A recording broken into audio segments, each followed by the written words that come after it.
So, ilan? Hindi, okay lang. Invento lang tayo. Brainstorm lang. Hindi, kasi Your Honor, problema rin na-hot namin seat dito. ako. Dapat tinatanong sa professional, di ba? Po, Your O, Honor, kaya mas nga. maganda Kasi may yun. science basis yan dapat. So, anong edad? Kung 18 is out of the question. Kung brain development po yung pag-uusapan natin, ang tama na po yung 15 years old. Pero ano po, kami po ay under ng DSWD and supervised po kami ni Secretary, and our Secretary has already made his position, Your Honor, na gagawin niyang 12 years old.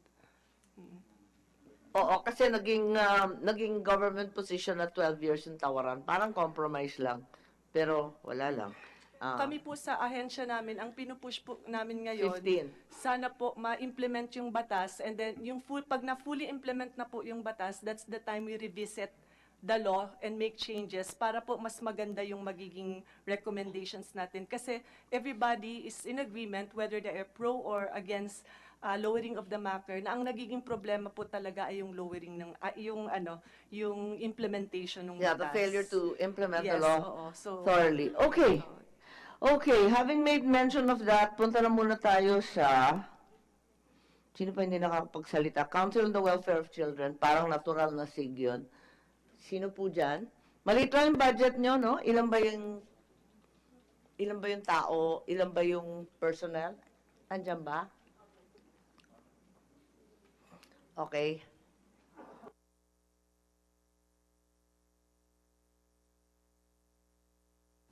Would somebody like to report? Kadadating lang ninyo. Okay. Yeah. Ma'am, as of now, we have only 24 plantilla positions pagdating po sa personnel.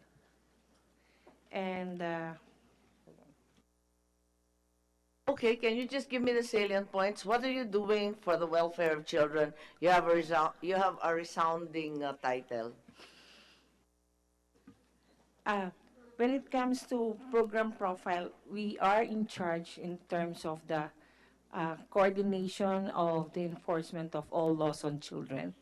We also have to come up with the national plan of action for children, which should be aligned also with the Philippine Development Plan.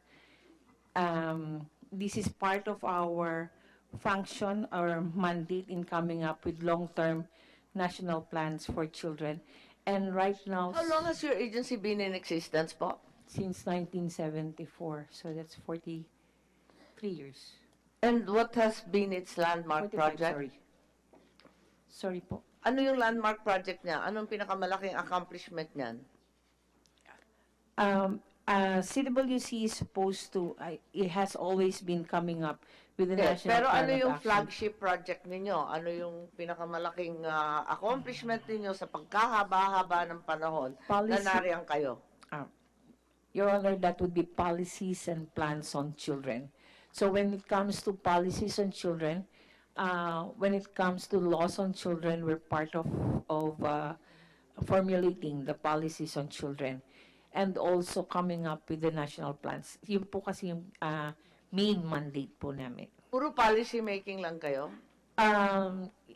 Yes, ma'am. That Wala would be- kayong projects na ini-implement? We would have projects implemented if we're pilot testing certain projects po. Okay. That would lead also to policy development and program development. Oh, may program bigla. Akala Hindi policy po. lang. That would be actually, our mandate is also policy formulation and also plans and programs development.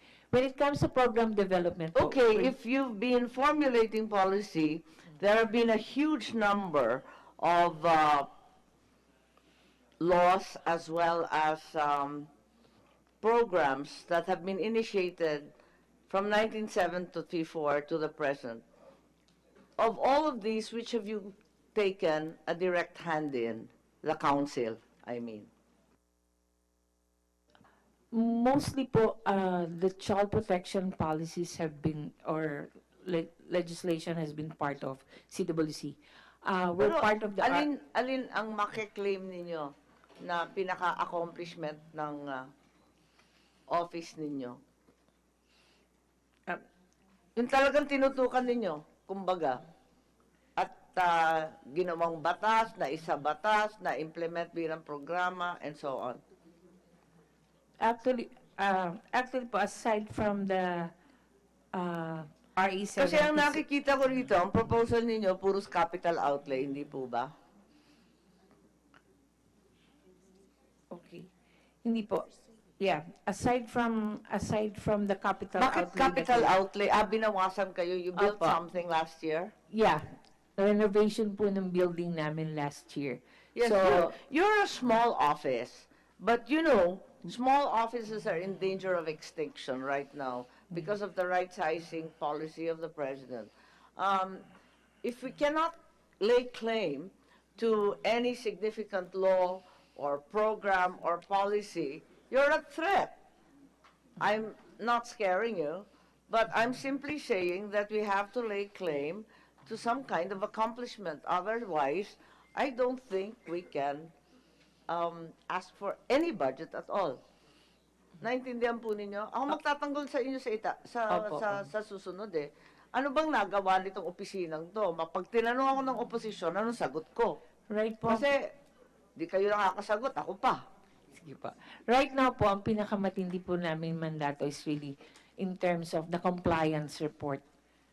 We're the coordinating body in terms of the compliance report to the UN Nalito na Convention ako. on the Rights of Kanina, Actually, policy formulation. Ngayon, kayo na yung monitoring yes po. and evaluation. Tama ba?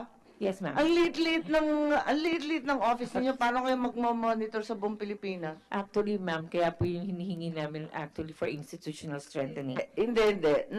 Nakaka-bipolar yung sinasabi nyo. On one hand, policy. On the other hand, may program na binanggit. Pagkatapos, may compliance report. O, alin ba talaga? Ma'am, may I just read po the mandate of CWC? By virtue of PD 603. Alam ko, yung ama ko nagtatag niyan eh. Oo nga po eh. Memorize ko po yan. So Ang aside problema, napakaraming dekada ng nakaraan. Ano pa ba ang ginagawa niyan? Relevant pa ba yan? Yes. Yun ang tanong. Relevant pa ba yan, considering there are so many bodies? DSWD has evolved into all sorts of institutions. It's no longer just one DSWD, di ba? Ang dami ng kinagampanan eh. So, kailangan pa ba yan? Ma'am, I think we really need pa rin po ang Council for the Welfare of Children. Ano nga kasi yung ginagawa niyo? Okay.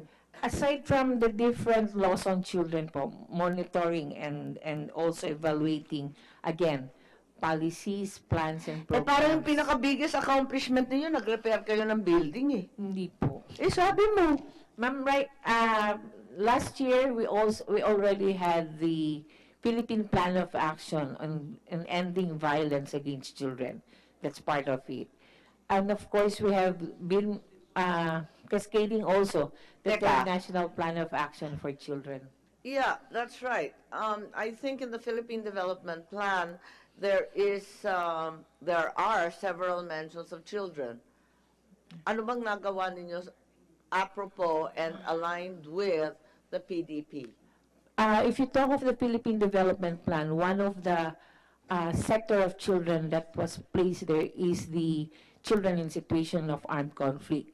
The recent law that was passed on January 2019. Yes, I understand. What participation did CWC have in all the Marawi Siege and the Bangsamoro efforts? Sa palagay ko, wala naman kayo ron. Actually po, we propose for Pero wala kayo ron. physically we were not there. Although there are Okay, one of the sectors most harmed by Yolanda were the orphan children of the typhoon. CWC wasn't there either. ma'am, nandun po ang CWC. Because we have the national NCPWG. Anong ginawa ninyo sa Yolanda? Nandun ako eh, pwede kong itestigo yan eh. Actually po, even the boys from the men from CWC were part of those who responded also sa Hayan po. sila yung part ng mga nagdala ng mga bigas and other things. Hindi nga We were eh. also part also, ma'am, Hindi nandun po nga kami eh. sa... Wala namang hugot ko dyan. Binulok lahat ng donation ng pamilya ko. Dahan-dahan. Pero, ma'am, and personally, ako po was part of those who manned also the child-friendly space sa Villamor Air Base po. Kasi Pero pag- hanggang Villamor, iba No. yung sitwasyon on the ground. But ma'am, the CWC is the current chair of the National Child Protection Working Group that is involved in the child protection in emergencies. That's one out of the laws. What is the National Child Protection Group? Ang National May Child I have a Protection... briefer, please? No, I hope you understand. Okay lang po, ma'am. My family was deeply, very deeply involved in Yolanda, and sadly, DSWD didn't really contribute to much of the recovery. As a result, I'm very puzzled by this National Child Protection Group because we were compelled to undertake our own programs in Leyte and Tacloban particularly for the children and orphans of that typhoon. So eto nga, ano tong National Child Protection Group? The National Child Protection Working Group po was actually created even before the Hayan. Actually, nung Sendong pa po, Anyway, ay na-create Okay. na to. And this is, Parang- every time po may disaster, Ayokong mauwi kasi sa kwentong kotsero. Nagiging kwentuhan na lang to. Naiinip na po ako at higit sa lahat marami pang ahensya. Can you please explain to me what is your most important job? Sa sinabi mong policy, program formulation, compliance report involving monitoring and evaluation, alin dito ang talagang ginagawa ninyo? Sa palagay mo, pinaka-importante, kumbaga 80% ng inyong panahon, tauhan at budget ay natutungo doon. Alin po yun? more on the policy formulation po, because right now, Pero unfortunately, ang utos sa PDP, talaga napakaliwanag doon sa mga children in conflict areas, di ba? yeah. Bakit puros policy kayo? Actually po, yung the one law that was recently enacted in January, part po Sorry, ng anong law yun? special protection on children in situations of armed conflict. Part of that would be the responses to victims of grave child right violations. Right now po, katatapos lang ng training of different stakeholders involved in responding to children in situations of armed conflict. And these are regional stakeholders kasi sila po yung mismong diretsong makakaresponde. Okay. So this is done together with also UNICEF in terms of the global response on humanitarian disaster. Okay, kung tutuusin, hindi naman malaki yung budget ninyo. Kaya nga lang, marami kayong sinasabing nakakalito. So kung maaari, i-report ninyo exactly what is, to your mind, the most important mission given to your council. Secondly, what is your most important accomplishment since 1974? Yes, ma'am. Thirdly, I suppose you should tell me, besides PS, like the NCIP, ano pa ang ginagawa ninyo sa panahong ito? And how much is dedicated to each activity? Litong-lito na kasi ako. Okay, sa susunod, sino na? Yung Inter-Country Adoption Board, I think they were questioned earlier by Senator Bina. If there's anything more you'd like to add? Wala na. Kasi nagsubmit na kayo ng report. It looks fairly comprehensive. Tinignan ko kagabi. Nung naibigay sa akin, juvenile justice, okay na tayo or not, as the case may be. Pero magre-report ka dun sa 40 liquidation saka 1 billion, okay? Ngayon, yung NAPSI, nagbigay kayo ng report, hindi ko masyadong natignan, although mukha naman siyang okay. Kaya lang, ah, sa dami ng mahihirap, parang hindi ko pa rin maintindihan paano kayo magpo-provide ng ahon sa kahirapan. Uh, we submitted the implementing or the paper on the how we will implement the Magna Carta of the Poor and the Sambayanihan Serbisyon Sambayanan, Madam Chair. Uh, this paper is our indicative NAPSI action plan for 2020 up to 2022. So, wala kang nadatnan. So, ang sinasabi ninyo, under Secretary Lisa Masa, wala nangyari from 2016 hanggang ngayon? Ganon? Kasi ngayon lang kayo gagawa ng action plan. Yun ang pagkaintindi mo sa sinabmit ng dati. To tell you frankly, Madam Chair, we have not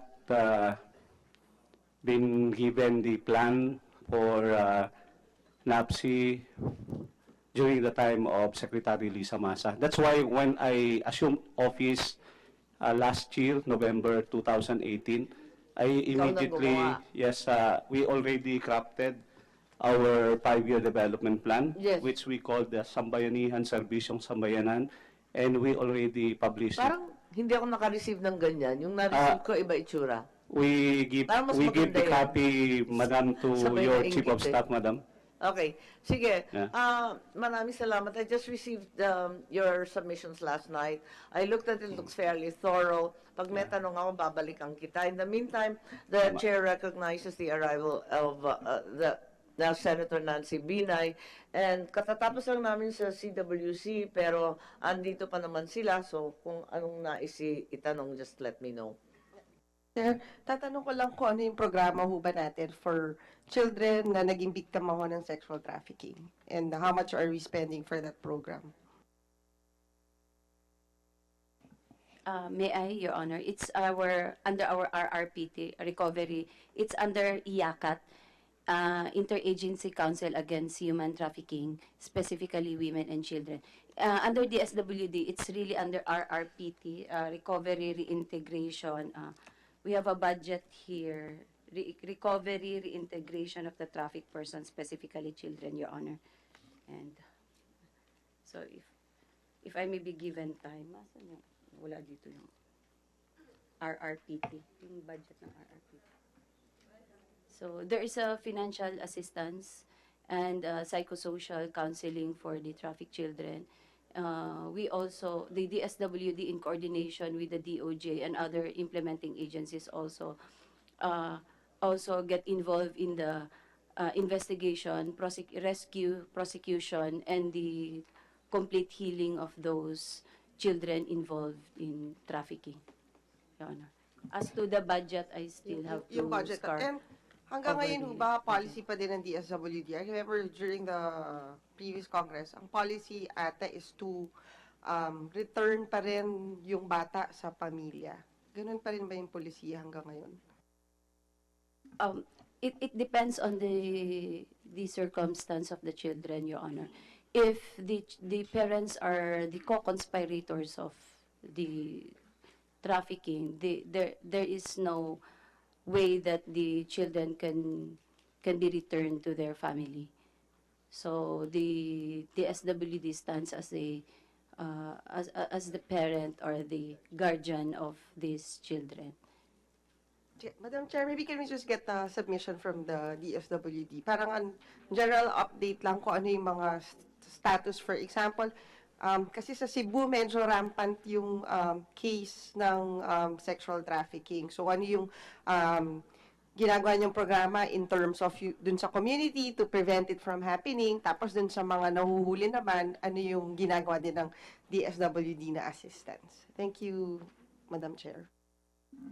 We'll submit from the information campaign, investigation, rescue, prosecution, conviction, reintegration, and rehabilitation of these children. We will submit within the day. Okay, at higit sa lahat yung budget Yes, na tinatawag I in the have first with me place. the- Magkano nga? It's 20 allotment. For the 2020 budget, under 2019 GAA, it's 24,399,000. For the 2020 budget, it's 24,341,000, Your Honor. May exclusive center ba kayo for children na biktima ng sexual trafficking? The IACAT has, but the DSWD doesn't have exclusive centers for trafficked children. Yung ano yung sa Ayakat? Victim Processing Center, Your Honor. It's the Pero IACAT not that- necessarily geared for children. It's a halfway house for, yes, trafficked women and children. So may children din sa Yes, center nila? yes, Your Honor. Hindi kayo wala kayong convergence doon? There is a convergence under IACAT. It's DSWD also deploys social worker for the Victim Processing Center. Ilang centers yan? Ilang centers? One in every region na. Girls lang? Paano yung mga males na... One in every region, is that correct? Every region? Sure kayo? Saan sila? We have one in every regions. Okay, asan yung region 1? Di ko pa nakikita kailanman eh. Hanapin ko, ma'am. Yung address, ma'am. Oy, number 1 yun, no? Madali hanapin Your Honor, yan. if Oh, I yeah, may you said... make a clarification, the Home for Girls is not only limited to victims of trafficking but also abused children. While the IACAT, it's really specifically for trafficked women and children, Your Honor. So yung specific for trafficking for women and children, under na DOJ budget, Yes, the OJ budget. not IACAT, under not under DSWD DSWD. budget. Thank you, Madam Chair. Thank you very much. Let's proceed. I'd just like to confirm receipt. I just received this morning pala. And then also, I think in the case of the Presidential Commission on the Urban Poor, nagbigay rin kayo ng submission. Yes, ma'am, we submitted it yesterday. Oo, kahapon lang, yeah. So I saw it last night. It looks all right. I'll have some questions. Magko-constitute na lang tayo ng technical working group, please, kasi lalong-lalo na yung OSEC. Medyo magulo kasi yung pagka-set up eh. Anyways, eto na tayo sa National Council on Disability Affairs. I think there's also a significant roadmap that was submitted. And ano po yung salient points, Mr. Lee? Asan na siya? Ay, lumabas ata. Okay. Yes po. Here we go. Mr. Lee, meron kayong nais sabihin? Sorry, kayong rockstar eh. Kayong inaabangan namin lahat. Madam Chair, what is our agency for? The role of the National Council on Disability Affairs is to promote and protect and ensure the fulfillment of the obligation of the government on the rights of persons with disability. We have a convention on the rights of persons with disability ratified in 2008 by the Philippine government. Now, domestically, we have the Magna Carta for Persons with Disability passed in 92 and Batas Pambansa 344 of the Accessibility Law in 83. Yes. Can we focus on your budget po? Kasi maliit lang naman siya eh. Okay. Our budget is, for 2020, we propose for 54 million 959,000. So, a decrease of 4% from the 2019 budget of 57,156,000, Your Honor. So the cause of the reduction is we have already implemented our ISSP and the Information Strategic System Plan, which will be ending in 2020, and the unfilled positions of personnel, which constitute about 22 vacant positions. So because of the reduction, May Well- budget bang ibibigay yung presidente? Kasi nagtatag yata ng national presidential body para sa disability. Tama ba yun? Wala pa pong body, but there is a proposed bill in Congress coming up with the National Commission on Disability Affairs. Hindi pa pala natuloy yun. Hindi pa. Pero kung sakasakali, sana may karampatang budget din yon. Ganun po ba? Pero wala pang pangako. Wala pa. Wala pa yun. Okay. Sige po. So in the Madam meantime, Chair. parehong-pareho pa lang. Okay, Wala pa. Senator Binay, please. Kasi para nabawasan yung capital outlay niyo for 2020, anong programa ho yung maapektuhan dun sa deduction sa capital outlay? Actually, it is for the data collection. Isa po sa problema sa Pilipinas ay yung data ng disability. Malaki po yung mga gap at we are pushing for comparable and reliable data of all agencies. So, we are How far developing a along are system. you? Sabi niyo nagawa na last year. Yung aming ISSP, na-develop namin yung system para sa NCDA collection of data, but we have to push for improvement because we still have to get connected with other line agencies. Sila yung nag-i-implement ng programa eh. So we have to collect their data as well.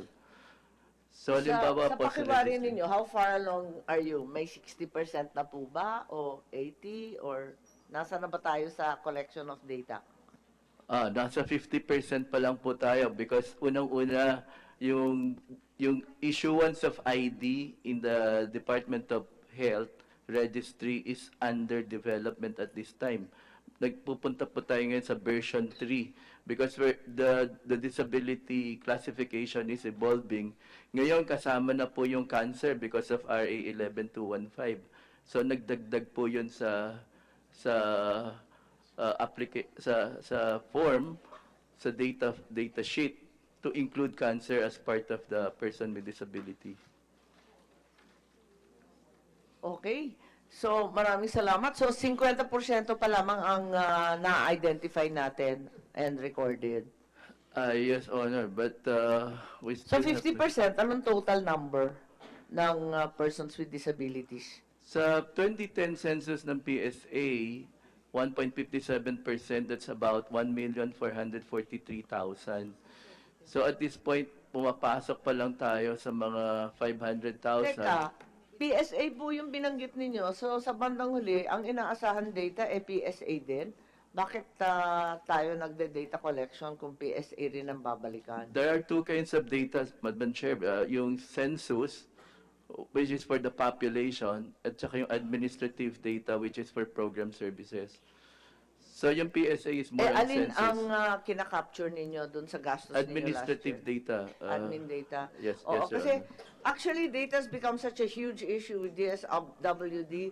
Sa dami ng tinambak na trabaho sa inyo, alam natin na napakarami rin listahan na nakakalito. Exacto.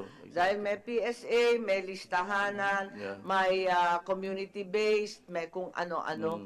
So, medyo nalilito talaga kami kapag data collection ng DSWD. Sa dami ng inyong constituency, hindi mabilang-bilang ng sapat. Okay, so ano yung hihingin ninyo? I know for a fact na your sector is one of the most underserved sectors in the country. Ano yung pinaka-urgent sa inyo na kailangan dagdagan? Sa inyo lang wish list lang po. Yes, Sir Honor. Meron kami sa Philippine Development Plan, Chapter 11. May legislative agenda ho kami dyan. Isa po yung amendment ng Batas Pambansa 344. At number 2, yung Disability Support Ano Fund. yung 344 po? Yung accessibility law. No, Accessibility. yung budget-wise, hindi yung legislative agenda. Budget muna kasi yun ang topic natin. Sa tingin namin, yung kailangan namin madagdagan talaga yung data collection. Especially in the collection of how many buildings are accessible in the country. Hindi po namin magawa with the Department of Public Works and Highways. Hindi data collection yun. Yung talagang, survey. Yes, Your Honor. Survey. Actual yun, on the ground survey. Yes, Your Honor. Actual, underground survey, the number of schools, for example, that Na are accessible. compliant. Compliant sa BP 344. I see. Tama, oo. Tama, kasi ang number one violators niyan, yung mga mismong government buildings na apakahirap pa abutin. Thank you po. Thank you. Salamat po. How much would that be? Suntok sa buwan, pero sige lang. Actually, yung budget lang namin ngayon is 1.2 million. Pero para ikutin ng Pilipinas. We don't like to go around the O country. itanong sa ating mga LGU, kung Yun. magbibigay ka lang ng konting pondo, halimbawa sa mga LGU, pamasahe at saka pagkain, para umikot at i-track lahat itong compliance issues. Actually, Sa palagay ninyo, nakapaggawa na kayo ng, wala, guesstimate lang na budget? Meron kaming interfacing with the Seal of Good Local Governance. Kasama ho yung BP 344 sa social protection agenda. So kung magkakaroon kami ng budget, i-augment lang namin ang DILG para mabigyan ng incentive yung LGU, madagdagan yung incentive. Kasi ngayon, ang tinitingnan lang ng Seal of Good Local Government's accessibility ay yung rampa at saka toilet ng munisipyo at saka yung rural health center. Pero hindi pa kasama yung eskwelahan kasi which is very important for children. Mr. Lee, kasi di ba for 2020, nabawasan yung budget nyo, and then you're asking us for, ano bang hinihingi nyo? Ibalik sa dati? Or, I mean, what amount are we talking about? Actually, yung nabawas lang naman sa amin, 2 million eh. Konti lang. Okay nung sa inyo na ibalik lang yung 2 million. Okay lang yun. Hindi, ang tinatanong ko, yung compliance, importante yan eh. Mahina kayo humingi eh. Tinatanong ko, magkano hinihingi nyo, in short? Para nga, makita natin kung sino yung non-compliant. Hindi. Ninyo, i-guesstimate ninyo. Magsasubmit na lang kami, Madam Chair. Sige, sige. Para maisip namin ng tama. Kahit suntok sa buwan, malay mo makachamba. Sige. Mag-submit na lang po kami. Okay, thank you very much. Wala, awang-awa na kasi ako. At papunta na ako sa Kabulagan. Personal. Okay, maraming salamat po sa inyong lahat. At mukhang narinig na natin kahit papano yung ating iba't ibang mga representatives, yung mga hindi ko natawag. Ito nga yung mga grupo para sa sustainable and lasting peace, disaster at iba pa. Ibigay na lang ninyo yung mga salient points kung maaari, special projects rin po. Ang hihingin ko na lamang schedule para mag-TWG tayo-tayo na lang sa mga lahat ng may kinalaman sa budget o higit sa lahat yung may hirit pa na hihingin. So, if we can schedule that as soon as possible na. Yes. Close lang. Yung doon ba sa 4Ps, kasi nga di ba may problema tayo ngayon sa vaccination, isa pa dun sa requirement, kailangan nagpapabakuna sila ng anak for them to avail yung 4Ps. Sa Madam Chair, Your Honor, kasama sa conditionalities na lahat ng bata 0 to 5 will report to their respective health centers for immunization. Siguro Yusek, make sure na talaga na-i-implement ito dahil alam naman natin ang laki ng binagsak nung immunization program. Baka meron tayong mga 4Ps beneficiary na hindi nagpapabakuna ng anak nila ngayon. Yun lang naman, Madam Chair. Just a reminder. Okay, thank you. Mukhang humirit yung dole na bawasan yung 4Ps at ibigay sa tupad. Nabalitaan po ninyo, September 17 ito yung news break. Nasa dole, hinihingi na yung CCT, bawasan, ilagay na lang sa tupad sa emergency work for retrenched workers and so on. May nabalitaan na ba kayo dito? At nakipag-usap na ba yung dole na agawin yung pera ninyo? Hindi, biro lang. Wala pang balita? Puros dyaryo pa lang? Wala pa. I think nandito yun sa Senate hearing ng September 17. Oh, palibasa nga, yung tupad. Yung tupad kasi ang lit-lit eh. Nakikita kasi yung pondo ng DSWD mula sa bigas hanggang sa... Tsaka I think, kung Madam ano-ano. Chair, nag-increase kayo ng 110 billion, di ba, for 4Ps? Tama po ba? Yes, Your Honor, that's because of the new law, which also increase in grants, and the approval of the DBM of the contractualization of more than 3,000 from job orders to contractuals. Can you submit even two paragraphs lang tungkol sa increase na yon? Para madaling ipaliwanag. Yes, it's included in our pero briefer, pag Your executive Honor. summary ha, Yes. talagang executive brief Yes, ha. it's a one paragraph in the briefer, Your Honor, I think. Oo. Kasi yung executive summary niyo ganito itsura eh. Okay, maraming salamat po. At sa TWG po, i-work out natin. Please, in the meantime, please provide all the data that Madam you've Chair, been question requested lang. to give. So their budget is not yet approved, or? Would you like to move? No, okay lang. Sige, I move that we approve the budget of the Department of Social Work, DSWD, for plenary sessions. Yes, that's fine. Pending the TWG and given that there are no objections, we hereby approve the DSWD budget in committee on second hearing. Thank you.